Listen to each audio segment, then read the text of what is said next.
Halo Sobat Pendidikan semuanya, kembali lagi kita bertemu dalam podcast. Kali ini podcastnya akan bercerita tentang ancaman terhadap negara dalam bingkai Bhinneka Tunggal Ika. Nah, coba kalian perhatikan gambar berikut ini. Dari gambar berikut ini dapat kita interpretasikan bahwa negara Indonesia itu terletak di antara negara-negara lain di dunia. Hal ini mengakibatkan Indonesia menjadi negara yang diuntungkan di satu sisi, tetapi juga bisa menjadi negara yang dirugikan pada sisi yang lainnya. Keuntungan bagi bangsa Indonesia tentu akan sangat berpengaruh pada posisi eksistensi negara Indonesia di masa yang akan datang. Sedangkan kerugian ini bisa merupakan suatu ancaman, tantangan, hambatan, sekaligus gangguan yang oleh segenap anak bangsa mesti ditemukan solusi agar hal tersebut minimal dapat dikurangi. Nah, pada bahasan kali ini kita akan lebih mengkaji tentang ancaman yang kemungkinan terjadi pada bangsa Indonesia itu sendiri.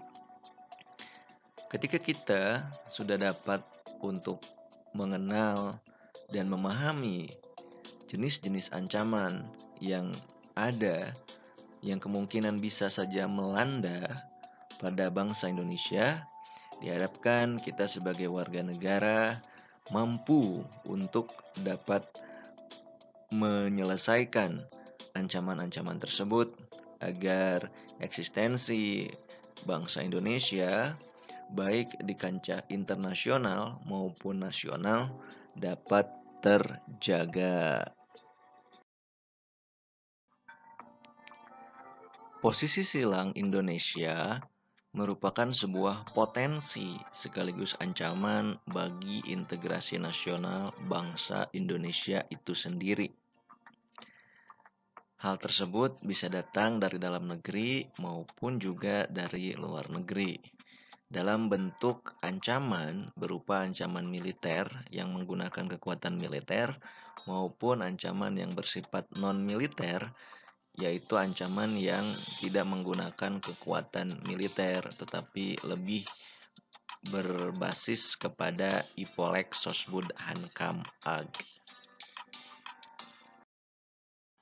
Ancaman kita definisikan sebagai setiap usaha dan kegiatan baik dari dalam negeri maupun luar negeri yang dinilai dapat membahayakan kedaulatan negara, keutuhan wilayah negara, dan keselamatan segenap bangsa. Ancaman di sini dapat digolongkan menjadi dua, yaitu ancaman militer dan juga ancaman non-militer. Ancaman militer ialah ancaman yang menggunakan kekuatan bersenjata. Sedangkan ancaman non-militer ialah ancaman yang tidak bersifat fisik, serta bentuknya tidak terlihat. Ancaman non-militer itu memiliki dimensi ideologi, politik, ekonomi, sosial budaya, pertahanan keamanan, teknologi informasi, dan juga keselamatan umum. Inilah ragam ancaman yang mesti kita waspadai bersama-sama. Baik, yang pertama, ancaman di bidang militer. Ancaman di bidang militer adalah ancaman yang menggunakan kekuatan persenjataan dalam rangka untuk menghancurkan pertahanan dan keamanan suatu negara agar kedaulatannya dapat diambil atau dikuasai. Ancaman di bidang militer ini yang pertama ada perkembangan persenjataan militer di setiap negara yang terus ditingkatkan. Hal ini merupakan ancaman pada negara-negara lain. Ada negara yang memiliki senjata pemusnah massal berbahan kimia dan nuklir.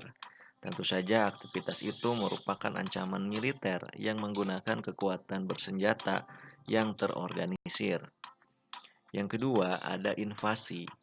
Invasi merupakan bentuk agresi yang berskala paling besar dengan menggunakan kekuatan militer bersenjata yang dikerahkan untuk menyerang dan menduduki wilayah negara lain. Ada pelanggaran wilayah yang terjadi di wilayah laut, udara, maupun daratan pada suatu negara yang dilakukan oleh negara lain. Kemudian ada pemberontakan bersenjata melawan pemerintah. Hal ini merupakan ancaman militer yang dapat merongrong kewibawaan dari negara dan jalannya roda pemerintahan pada suatu negara. Kemudian, yang kelima ada sabotase.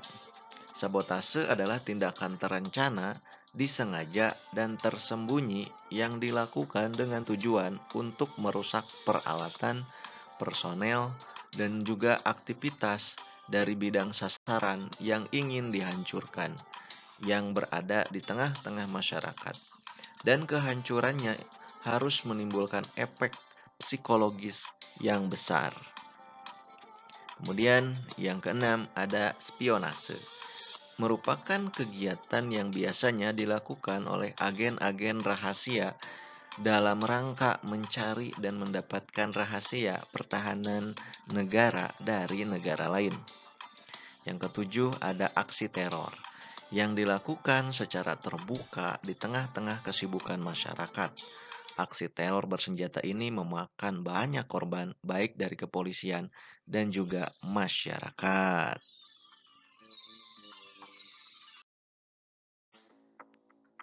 Yang kedua adalah ancaman non-militer. Ancaman non-militer ini adalah ancaman yang tidak menggunakan senjata, tetapi ancaman yang menggunakan ideologi, politik, ekonomi, sosial budaya, dan pertahanan keamanan sebagai alat atau sarana guna bisa meruntuhkan kedaulatan yang dimiliki oleh suatu negara. Ancaman non-militer pada hakikatnya merupakan ancaman yang menggunakan faktor-faktor non-militer yang dinilai mempunyai kemampuan yang bisa membahayakan kedaulatan negara, kepribadian bangsa, keutuhan wilayah negara, dan keselamatan segenap bangsa. Ancaman ini salah satunya disebabkan oleh pengaruh negatif dari globalisasi. Ancaman non-militer diantaranya dapat berdimensi ideologi, politik, ekonomi, dan sosial budaya. Contoh ancaman non-militer seperti pengaruh gaya hidup atau lifestyle kebarat-baratan. Sudah tidak mencintai budaya sendiri, tidak menggunakan produk dalam negeri, dan lain sebagainya.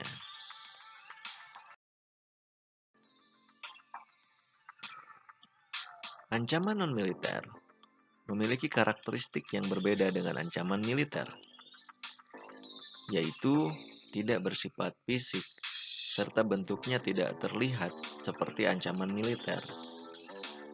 Ancaman non-militer ini berdimensi ideologi, politik, ekonomi, sosial budaya, teknologi, informasi, serta keselamatan umum.